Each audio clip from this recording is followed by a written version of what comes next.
तो भाई बचपन से हम ये सोच के बड़े हुए हैं कि इंडिया का नंबर वन दुश्मन पाकिस्तान है। पाकिस्तान से घटिया देश तो कोई हो ही नहीं सकता। लेकिन ऑल ऑफ द सडन आज वो कनाडा है। कनाडा और इंडिया की टेंशंस का तो आपको पता ही है, लेकिन प्रॉब्लम अब इतनी सीरियस हो चुकी है कि सैंक्शंस की बातें चल रही हैं भाई। मतलब मौज मस्ती अपनी जगह, सैंक्शंस एंड ये सब की शुरुआत हुई थी निज्जर की डेथ से, जिनको असैसिनेट किया गया था। अब बोला जाता है कि इंडियन गवर्नमेंट ने करवाया था, मतलब रॉ। उसी पे दोनों देशों का लफड़ा हुआ था। कनाडा ने ओपनली क्रिटिसाइज किया था एंड पब्लिक में बताया था कि इंडियन गवर्नमेंट का सीधा सीधा हाथ है इसमें, एंड ऐसा कोई देश करता नहीं है। वेल, बातचीत शुरू हो गई थी, दोनों देश लग पड़े थे कि भाई चलो भाई कनाडा प्रूफ दिखाओ कि हमने क्या किया है। और कनाडा बोलता था हाँ भैया दिखाएंगे पर तुम्हें नहीं दिखाएंगे, दुनिया को दिखाएंगे। एंड आज तक कनाडा ने सिंगल प्रूफ नहीं दिखाया। अब देखो बातचीत चल रही थी एंड कनाडा में तो इसकी ओपन इन्वेस्टिगेशन हो रही है वहां के कोर्ट में। अब चीजें दोबारा इसलिए खराब हो गई क्योंकि कनाडा ने इंडिया को एक नोटिस भेजा था, जहां पे कनाडा में जो इंडियन एम्बेसी है वहां के हाई कमिश्नर और इंडियन रिप्रेजेंटेटिव्स को सब्जेक्ट ऑफ इंटरेस्ट बताया था निज्जर के डेथ केस में। मतलब समझ पा रहे हो, इंडिया ने बोला थोड़ा पड़ा हो जाए, जब हमारा कोई लेना देना नहीं है तो हमारे बंदे इस केस से इन्वॉल्व भी क्यों हो रहे हैं। जिसके बाद इंडिया ने अपने कमिश्नर्स विड्रॉ कर लिए कनाडा से एंड कनाडा ने विड्रॉ कर लिए इंडिया से। एंड प्रोपोगेंडा तुम लोगों पे धक्के मार के निकाला या खुद निकले,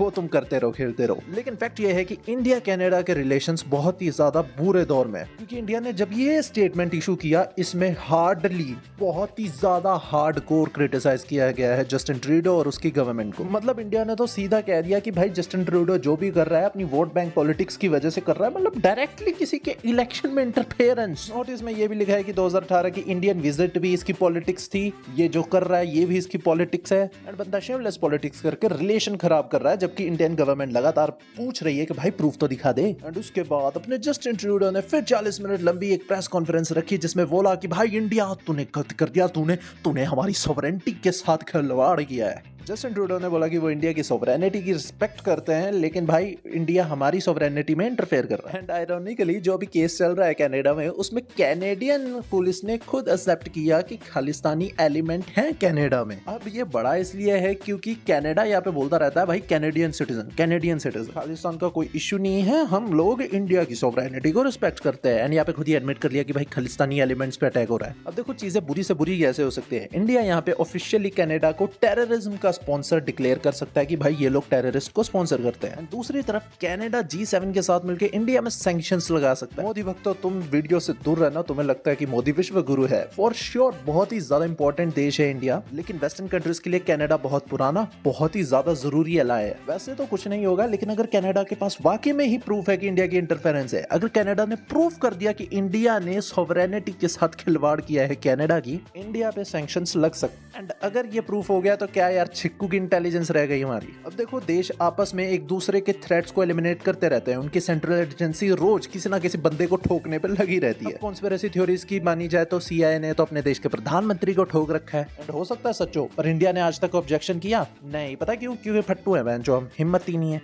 क्या कनाडा में हिम्मत नहीं है? नहीं, कनाडा में हिम्मत नहीं है, कनाडा फुद्दू है। अब देखो बहुत ज्यादा हाई चांस है कि इंडिया ने ही निज्जर को मरवाया हो सकता है भाई, बट इस चीज के लिए आउट इन ओपन एक देश को कौन ही ब्लेम करता है। क्यों अपने रिलेशनशिप खराब करने पे लगे हो? क्योंकि यहाँ पे पॉलिटिक्स बोलती है। क्योंकि भाई बाकी कम्युनिटीज दूर की बात, कैनेडियंस दूर की बात, जो सिख लोग हैं वो ही कनाडा में ट्रूडो को सपोर्ट नहीं करते हैं। रिसेंट पोल सजेस्ट करते हैं कि भाई ट्रूडो चुनने वाला इलेक्शंस में, तो इलेक्शन जीतने के लिए ही ये एक डर्टी पॉलिटिक्स हो रही है, जिससे इंडिया से रिलेशन खराब होते तो हो जाए, फर्क नहीं पड़ता। क्योंकि यहाँ पे ट्रूडो कनाडा की सॉवरेनिटी के बारे में बार बार बोले जा रहे हैं, जिससे सभी कैनेडियन सिटीजंस को लगे कि भाई वाओ क्या बोल्ड गवर्नमेंट है, हमारी सॉवरेनिटी के अगेंस्ट कोई गया है तो इंडिया को पेल दिया।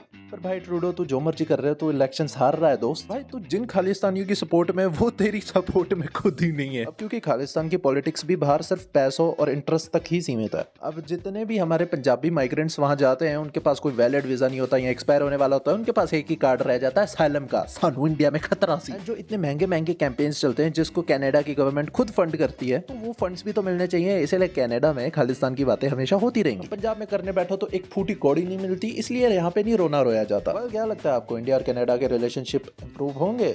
हमें कमेंट्स में जरूर बताएं। बाकी पंजाब क्लिप्स को पॉलिटिक्स, पॉप कल्चर सब चीजों के लिए फॉलो कर लो।